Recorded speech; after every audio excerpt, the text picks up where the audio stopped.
I would like to share about the course, the training course to be qualified as the Registered Energy Manager under the EECA 2024.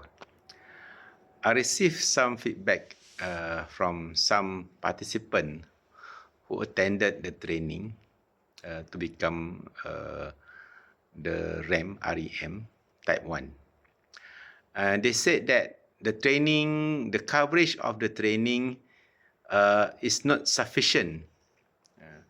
So that, they said the training should be longer, the training should be more detailed and so on and so on. Okay, I think this is interesting. For me, okay, this is my understanding. Okay, if you go for a competency training, if you go for any training for competency, okay, you don't expect you are going to learn all the basics again.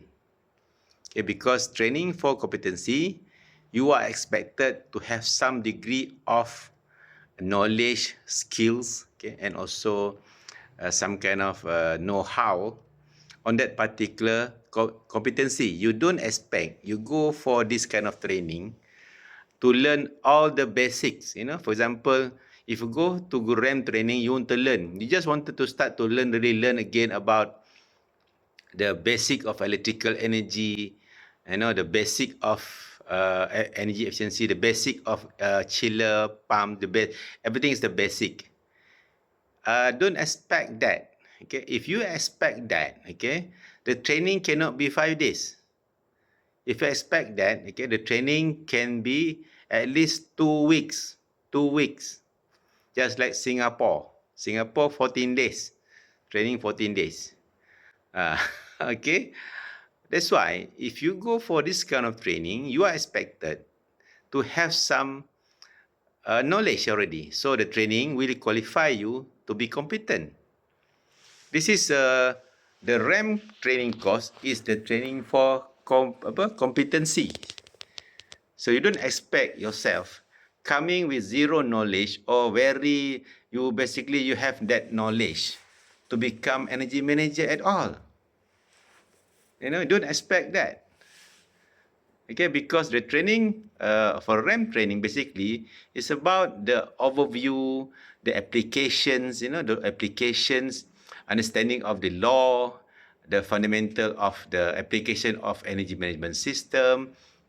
If they share the module on the technical part like air compressor, chiller, motors, pump fans, all that basically, just focusing on the identifying the energy saving measures. You don't expect to learn the basics of chiller during that kind of training. If you want to learn about the basics of cooling system, for example, you have to go for different training. There are many training under the CDP points you can join. You learn about that particular topics. You don't expect you learn all that in the 5 days training. As simple as that. Because that is the 5 days training of the REM training, type 1 or type 2, is the training to qualify you to become competent. You cannot become competent by going for training with zero or very little knowledge. To be competent, you cannot be competent with little knowledge. Simple. It's very simple. Okay?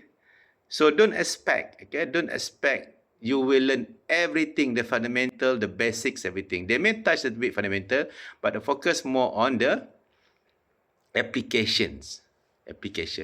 And then once you become competent, you can always updating your knowledge through all the training program, through the CDP points programs. You can learn on particular subject. If you feel that you are not able to, you have too much for you, and then you said you are by the 5 days training, 4 days, okay, the last day is the exam. You feel that the 4 days training insufficient for you to prepare you for the exam, for example. Okay, so means that you are not there yet. You are not even qualified to become REM yet. Okay, REM, the moment you hold the certificate, okay, as the REM, you are expected to deliver. Means that you are considered as competent. You are considered as competent to perform the task, okay, as prescribed under the function and duties of RAM under the Act and also other guidelines that related to your duties. Okay, it's not a so-called the preliminary level. Okay, it's not a so-called novice. You expect to be competent. Okay, if you feel that you are not ready to become RAM, don't go for the training. If you feel that you're not ready to go for the exam, to become RAM during the course, don't go for the training. It's not for you yet. Simple as that. Learn first. Okay, learn, understand the subject, and then you go for the training. Okay, again, the training for the RAM is not to teach you all the basic. Okay, all the training basically to qualify you to become competent as registered energy manager. Okay, that's my my sharing. Okay, so bear in mind. Okay, if you feel that you don't have the knowledge yet to become RAM, don't go for that kind of training yet. Okay, simple as that. Thank you very much. I wish you all the best. Because we need more energy manager anyway. But being energy manager, once you hold the certificate as a RAM, you are expected to be competent as the RAM to perform all duties as prescribed under the Energy Efficiency and Conservation Act under the guidelines and all that. Okay, see you in the next video.